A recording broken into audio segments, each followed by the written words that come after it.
এই বছর একবারে ঠান্ডা, 1-2 বছর ধরে 20টা মাল আনছি, 6টা মাল পতাকা বেচছি, আর বেচা কিনাই নেই। ভাইয়া বিক্রিটা কম, বেচা কিনা কম।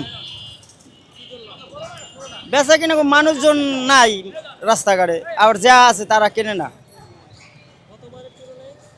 গেলবার তুলনায় অনেক কম। গেল বছর অনেক ভালো বেচা কিনা হয়েছে, এবছর বেচা কিনা হয় না। মানুষের তো আনন্দ উল্লাস নাই, মানুষের কোনো আগে যেন একটা আনন্দ ছিল, ওই জিনিসটা এখন নাই। মানুষ পতাকা কম লাগায়, টুকটাক। আগে যেরকম লাগাইতো সচরাচর, এখন তো এবছর ওরকমের লাগায় না।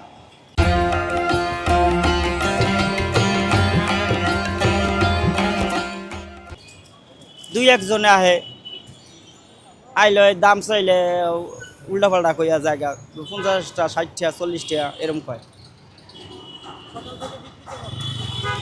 সকাল থেকে 500-600 টাকা আমি বেচা কিনা করছি। আগে ভালো ছিল, আগে 1000-1200 বা 1500-2000 এরকম হইতো। আজকা আজকা 8-10টা পতাকা বিক্রি করছি। হ্যাঁ, গেল বছর তো অনেক বিক্রি করছি, আগে অনেক বেচা কিনা হয়েছে, ভালো হয়েছে।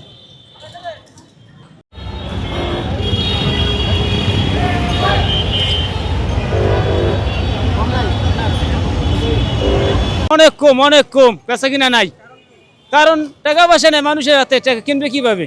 কোনো মানুষ নেই, রাস্তাঘাটে সব খালি, দেখেন না, ফাঁকা, সব ফাঁকা, ইনকাম নাই, তো পতাকা চলবে কিভাবে? হয়েছে মনে হয় 400-500 টাকা হয়েছে মনে হয়, এমন টাইম বেচা কিনা করে 4,000 টাকা। গতবারে বেশি, আগের বার বেশি 60,000 টাকা এই টাইমে। এইবার কেন একবারে পুরো ধরা, একবারে ধরা, ধরেন এই 1.5-2 বছর ধরে বেচা কিনাই নেই। এই বছর একবারে ঠান্ডা, 1-2 বছর ধরে একবার পুরা ঘর একদম নাই, টোটাল কইতে হইলে 20টা মাল আনছি, 6টা মাল পতাকা বেচছি, আর বেচা কিনাই নেই। এই এলো পরিচিত এই দেশে।